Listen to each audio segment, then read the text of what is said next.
Ceci est un livre audio autogénéré par Google. Mouvement des savoirs. Collection dirigée par Bernard Andrieux. L'enjeu de la collection est de décrire la mobilité des savoirs entre des sciences exactes et des sciences humaines. Cette sorte de mobilogie épistémologique privilégie plus particulièrement les déplacements de disciplines originelles vers de nouvelles disciplines. L'effet de ce déplacement produit de nouvelles synthèses.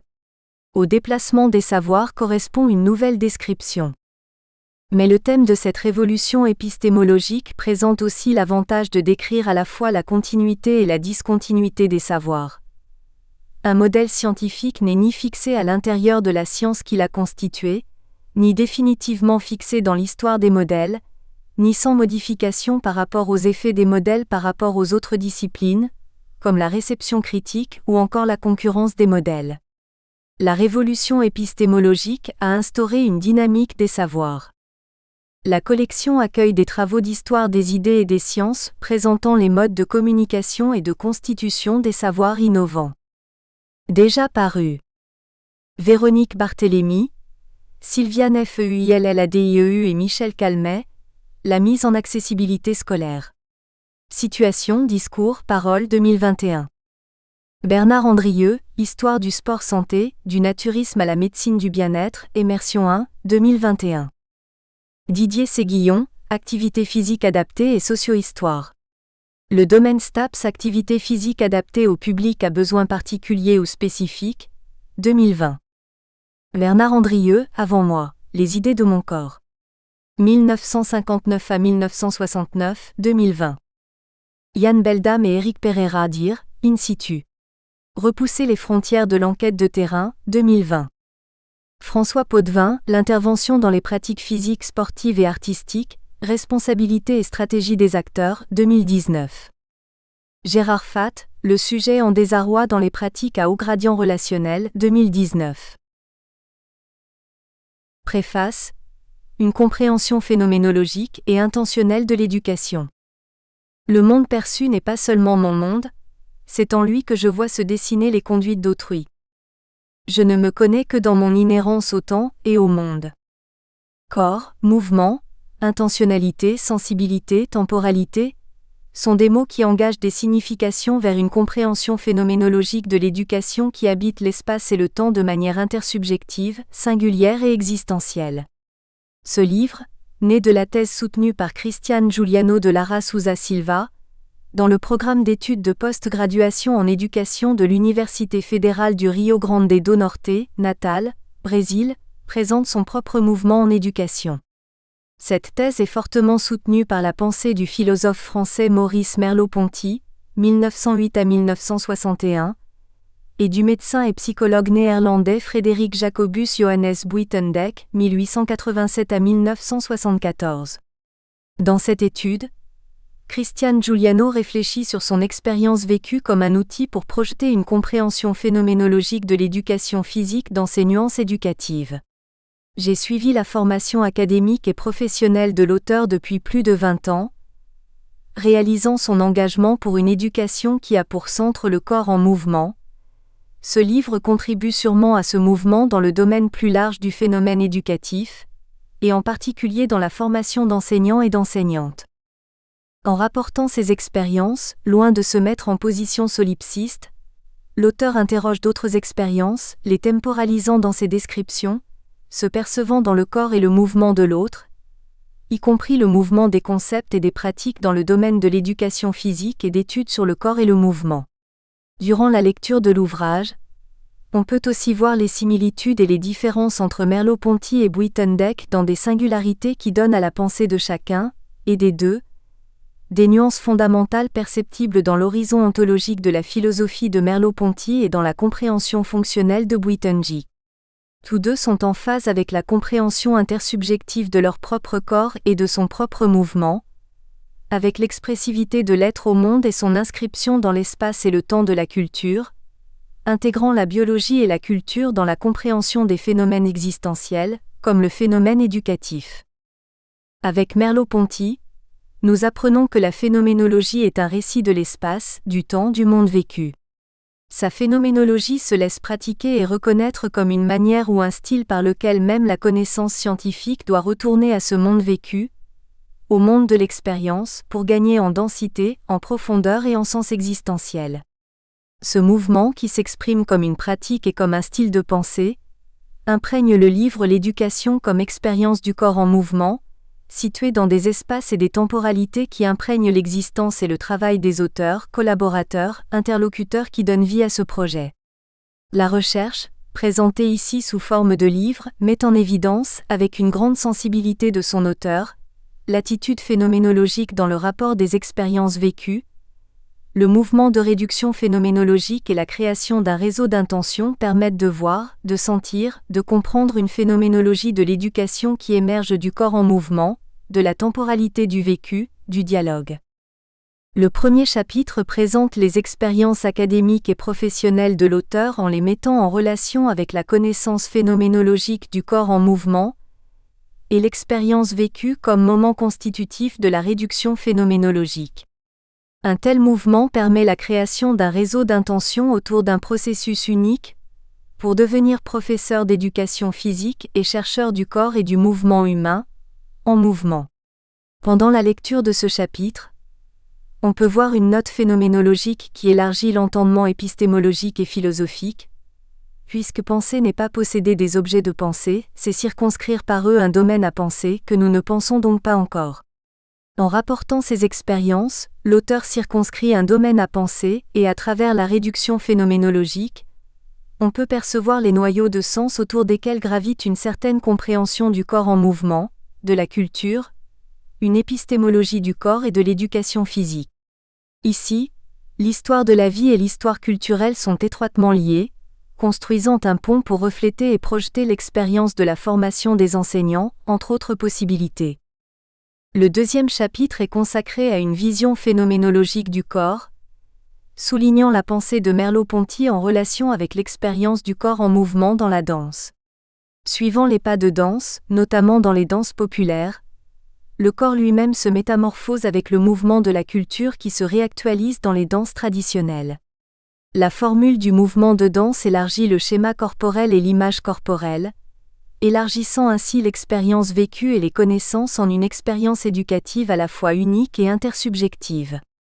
La compréhension de l'apprentissage s'élargit dans le mouvement, dans la conception du schéma corporel et l'expressivité de l'image corporelle, comme on peut le voir dans les rapports sur l'expérience vécue dans la danse, qui sont perçus dans son amplitude par rapport à la perception phénoménologique du corps qui nous invite à danser et à se percevoir en mouvement. Le troisième chapitre présente une vision phénoménologique du mouvement humain, mettant en lumière la pensée de Buitenzig en dialogue avec l'expérience motrice et affective configurée dans l'acte de pédaler et dans la passion pour le vélo. Ainsi, la pensée et le fait pédaler se rencontrent comme un acte du corps, un geste expressif d'être au monde. La notion de mouvement propre dans l'œuvre de Buitenzig implique un espace vital lié aux expériences de l'être dans le monde, de manière intentionnelle et expressive. Ici aussi, les images et les souvenirs d'enfance sont temporalisés dans le présent, amalgamés avec le mouvement, l'affection et le sentiment de faire du vélo ou d'être dans le monde avec le vélo, comme cela se produit également dans les expériences de Graham Aubrey, l'Écossais volant ou même dans l'œuvre de Duchamp, La roue de bicyclette 1913.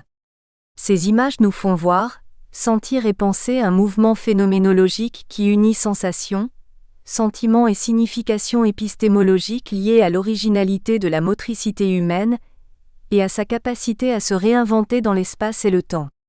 Ainsi, la temporalité de l'existence est temporisée à chaque geste, sensation ou sens que l'on peut attribuer lorsque l'on sent le corps en mouvement, lorsque l'on habite l'espace et le temps avec son style d'être et en entrant en relation avec les autres, avec la culture, avec notre histoire de vie et avec l'histoire du monde. L'ensemble du livre établit un dialogue entre le corps et le mouvement des expériences vécues, entre les pensées de Merleau-Ponty et de Buitenzig, en faisant une conception phénoménologique de l'éducation qui dessine des réseaux intentionnels capables de créer des liens, des engagements, des liens entre soi, autre et le monde. Monde de la vie, monde de la culture du mouvement dont le capitonnage est le corps dans sa phénoménologie et son esthésiologie, celle qui est capable de nous ouvrir à ressentir, percevoir, comprendre, créer des sens et s'exprimer comme un être au monde. Le rapport d'expérience se présente à la phénoménologie comme un champ de recherche, de formation et de réflexion qui permet l'engagement social, le lien affectif, la réflexion épistémologique, le partage sensible.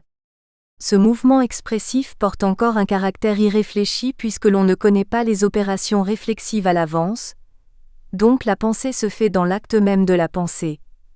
En thématisant et en rapportant un vécu, on ouvre la réflexion, on entre en contact avec cet immémorial fond qui nous donne la pensée et qui fonde notre vie et notre pensée. Le corps en mouvement crée ainsi une intelligibilité qui n'est autre que cette capacité à comprendre l'opération expressive rendue possible par la perception du corps comme sensible exemplaire. Un corps dont l'expérience est réflexive puisqu'il est à la fois sensible, touchant et touché, voyant et visible. Le corps nous conduit à une réhabilitation ontologique du sensible et c'est ainsi que nous savons, dans le corps, par le corps, avec notre propre corps, avec le corps de l'autre et avec le corps du monde. C'est donc une expérience esthésiologique car je perçois l'autre comme une autre sensibilité, et en entrant dans un rapport à l'altérité et parfois à l'adversité, il y a une sorte d'envahissement intentionnel puisque mon corps interpelle une autre corporéité de manière exemplaire. Dans ce mouvement intentionnel, qui ne se réduit pas à l'intentionnalité d'une conscience catégorique, bien qu'il ne le nie pas puisqu'il l'intègre, notre corps, notre mouvement et en général notre existence sont compris comme un projet du monde ouvrant le thème de l'intentionnalité pour impliquer la temporalité, l'histoire au sens large comme historicité, de la vie, de la terre, de la culture, dans la formulation des sens, genèse du sens, ainsi que d'intégrer notre propre mémoire liée au corps, au temps et à L', historicité de la vie, de la nature, de la terre, de la vie intime et de la vie sociale. Puisque nous sommes en contact avec le monde, notre corps est investi d'une subjectivité et d'une intersubjectivité. Comme je ne suis pas un sujet désincarné, cosmique, je perçois à partir du corps et de ma situation mondaine, existentielle. Celui qui perçoit n'est pas déployé devant lui-même comme doit être une conscience. Il y a une épaisseur historique. Il y a une couche originelle de sentiments qui s'inscrit dans le corps et dans l'historicité. Dans chaque mouvement, mon corps s'attache au présent, au passé, au futur. Mon corps prend possession du temps. Il fait exister un passé et un avenir pour un présent. Il n'est pas une chose, il fait le temps au lieu de le subir. Merleau-Ponty s'efforce d'inscrire la philosophie, le cogito, le savoir, dans le cours de l'histoire, histoire de la terre, histoire civile et histoire de la raison. Au lieu de l'éternité du cogito, il nous propose la contingence du corps, du monde, des sens et de nos vérités, y compris nos contresens. Ainsi, une phénoménologie de la phénoménologie est nécessaire pour rechercher un logo plus fondamental que la pensée objective, créant un réseau d'intentions, des horizons de relations possibles avec les autres. Je pense que nous retrouvons cette perspective dans ce livre, qui présente un dialogue entre concept et expérience, élargissant intentionnellement le réseau de signification sur le corps en mouvement et sur l'éducation comprise comme l'expérience d'autrui. Quand on pense à une éducation phénoménologique ou à une phénoménologie de l'éducation, le corps, le mouvement, l'intentionnalité, l'esthésiologie, l'intermonde, l'intercorporéité et le dialogue sont des ponts qui nous permettent de relier et reconnecter nos expériences vécues avec l'expérience du monde. On remarque que l'autre est une expérience du monde, une ouverture à la rencontre. En cela, le dialogue se configure dans un intermonde établissant un pacte avec l'autre ou un lien. Dans l'expérience du dialogue, il se constitue entre autrui et moi un terrain commun. Ma pensée et la sienne ne font qu'un seul tissu. Mes propos et ceux de l'interlocuteur sont appelés par l'état de la discussion, ils s'insèrent dans une opération commune dont aucun de nous n'est le créateur. Il y a là un être à deux. Nous sommes l'un pour l'autre collaborateurs dans une réciprocité parfaite, nos perspectives glissent l'une dans l'autre, nous coexistons à travers un même monde. Un être à deux. C'est ainsi que se présente ce livre comme une rencontre d'expériences vécues, de concepts, de sentiments, de pensées et de pratiques capables de construire un intermonde dans lequel une éducation phénoménologique ou une phénoménologie de l'éducation fait sens, agrège, contribue à être et à ressentir avec l'autre, voler et créer des mondes, se réinventer dans l'espace et le temps de l'existence. En quelque sorte, cette publication dialogue avec l'ouvrage de Jean Le Boulc, Les idées de Jean Le Boulc au Brésil, la connaissance du corps et l'éducation par le mouvement, Sousa e Silva et Nobrega, 2000, paru dans l'ouvrage Les facteurs de la valeur motrice. Interprétation physiologique, THE accent aigu SE de Jean Le Boulc, 1960, édité sous la direction de Bernard Andrieux.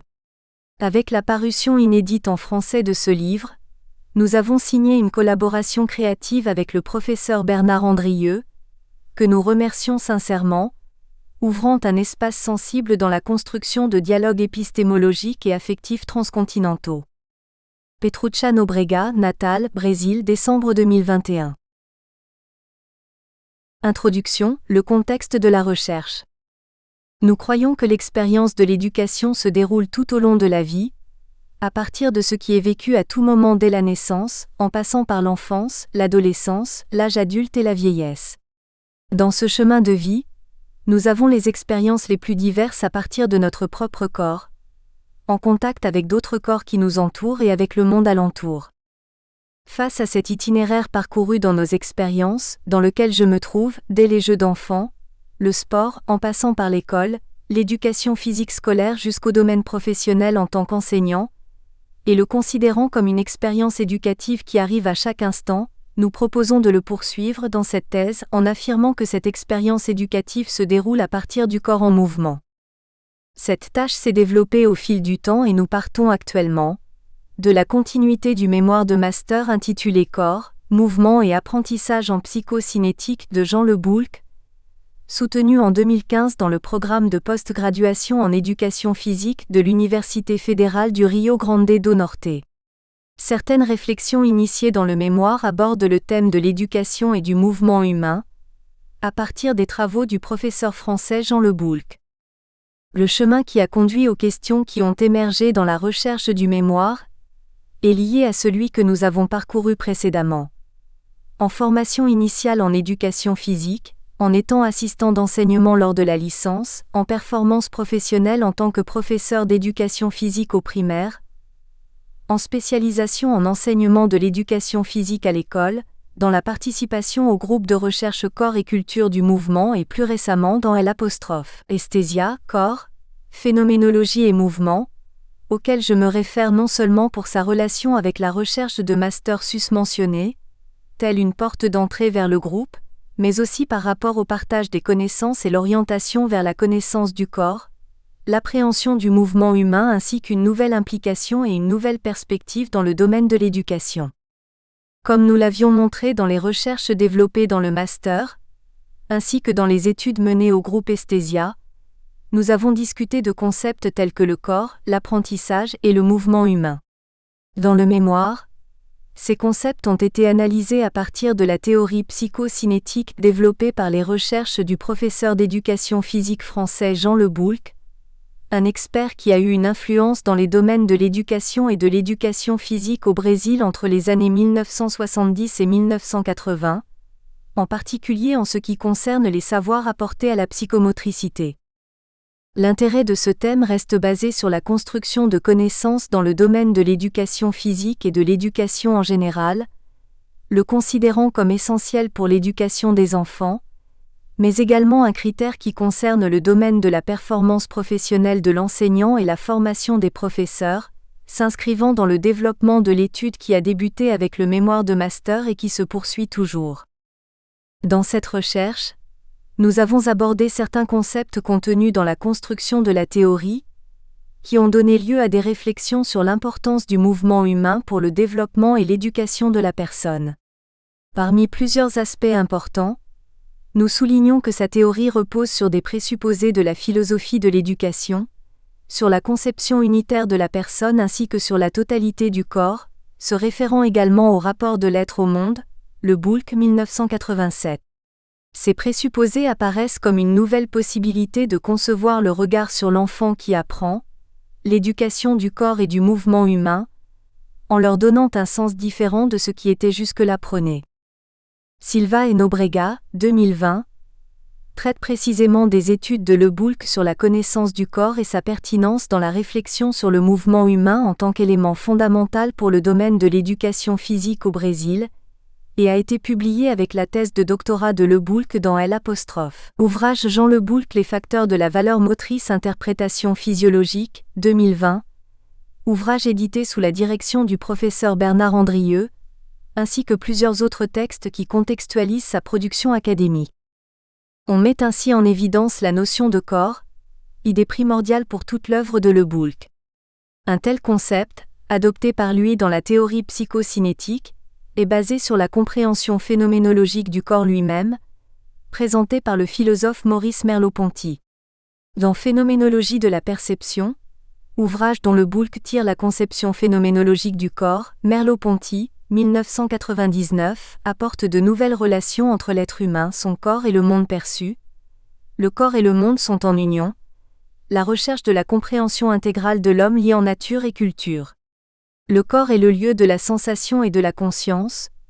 Une œuvre d'art, un ensemble plein de sens qui expérimente et s'exprime à travers une connexion naturelle avec le monde.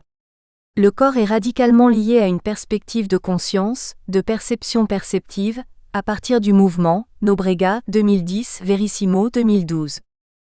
La compréhension du corps exprimée dans la théorie de Jean Leboulck, fondée sur la phénoménologie de Merleau-Ponty, a permis de développer une nouvelle manière de concevoir l'éducation, d'abord en considérant l'unité du corps comme le centre de toute la relation entre l'homme et le monde, mais aussi en considérant la motricité comme un élément fondamental de ce processus. Ainsi, le mouvement humain assume un rôle important dans le domaine du développement et de l'éducation de la personne, du corps et du mouvement. Merleau-Ponty, dans Phénoménologie de la perception, 1999, considère l'importance du mouvement humain, non seulement dans ses aspects anatomiques et physiologiques, mais aussi comme un élément constitutif primordial de la totalité du corps. De ce dialogue, avec la théorie psychocinétique de Jean Leboulck, également issue de la philosophie de Merleau-Ponty, le corps et le mouvement humain assument un rôle prépondérant dans le développement humain, apportant de nouvelles possibilités au domaine de l'éducation. Dans ce dialogue à la recherche de réflexion et à partir de la rencontre entre l'éducation physique, l'éducation en général et la philosophie, on se rend compte que se retrouve dans le fondement de sa théorie, parmi ses divers interlocuteurs pour le domaine du corps et du mouvement humain, les travaux du médecin néerlandais Frederik Jacobus Johannes Buitendijk que nous soulignons dans cette recherche. F.J.J. Buitendijk était professeur de physiologie, de psychologie générale, théorique et comparée, et médecin militaire pendant la Seconde Guerre mondiale, lorsqu'il travaillait en psychiatrie et en neurologie. Il a une production académique et scientifique variée, et discute, entre autres sujets, des définitions de la méthode d'interprétation phénoménologique et du comportement et de l'acquisition d'habitudes chez les animaux. Les références des propositions de Buitendijk ont attiré notre attention dans la théorie de Leboulck, présentée dans le mémoire. J'insiste également sur le fait que l'ouvrage de Leboulck, au détriment de la conclusion du mémoire, ne constitue pas la fin de sa théorie dans notre réflexion, car son travail est toujours vivant malgré les limites présentées dans cette recherche. L'utilité de son travail justifie une partie de cette recherche théorique, puisqu'elle se positionne initialement comme un élément de connexion entre la conception phénoménologique de corps apportée par Merleau-Ponty et la conception et les études sur le mouvement humain présentées par Buitendijk, 1958, qui, dans son œuvre, propose une compréhension phénoménologique de l'homme, le présentant comme une unité organique liée au monde par son action, son comportement et son mouvement. Ainsi, Buitendijk, 1957, apparaît, avec son vaste travail, telle une possibilité pour nous d'avancer dans la compréhension et le développement dans le domaine de l'éducation, présentant le mouvement humain non seulement comme une réaction corporelle, mais comme une attitude qui s'exprime à partir du mouvement et représente une certaine manière du corps de se mouvoir pour être au monde, une réflexion introduite dans les œuvres de Leboulck pointant comme une voie vers le champ de l'éducation. En ce sens, les êtres humains sont réciproquement liés au monde à partir de la fonction et de l'importance du mouvement, et cette implication est essentielle et intrinsèque à leur organisation, interférant dans leur expérience du monde ainsi que dans leurs habitudes. Conception proche de ce que nous avons observé dans la phénoménologie de Merleau-Ponty concernant les concepts de propre corps et la notion de schéma corporel, Merleau-Ponty, 1999-2006. Venant à ce rapport de pensée en abordant les travaux de Buitendijk, toujours dans la construction du mémoire, nous nous sommes rendus compte qu'à un moment donné, non seulement Le Boulc avait amené la philosophie de Merleau-Ponty à sa théorie, mais Buitendijk avait présenté un fondement dans ses propositions s'appuyant également sur la phénoménologie de Merleau-Ponty, notamment en ce qui concerne l'unité corporelle et sa connexion entre actes moteurs et situations vécues, toujours orientée vers une situation, comme forme d'expression ayant du sens pour l'activité intentionnelle, c'est-à-dire le mouvement liant intentionnellement le corps au monde, Buitendijk 1957-1958. Dans le tableau ci-dessous, nous pouvons voir le mouvement de la pensée et les relations entre Buitendijk et Merleau-Ponty qui constituent le cadre théorique et méthodologique de notre thèse. Soulignons que pour cette étude, nous comprenons l'éducation physique comme éducation. De cette manière, nous prévoyons qu'elle peut engendrer de nouvelles connaissances dans ce domaine, basées sur le corps lui-même et sur le mouvement en particulier qui sont essentiels dans l'éducation, et comme itinéraire pour l'être humain dans le monde, réfléchissant ainsi sur l'expérience et l'éducation. Tableau 1 Mouvement de la pensée et relations. Nous espérons que vous avez apprécié cet aperçu. Pour continuer à écouter ce livre audio sur Google Play Livres, utilisez le lien dans la description de la vidéo.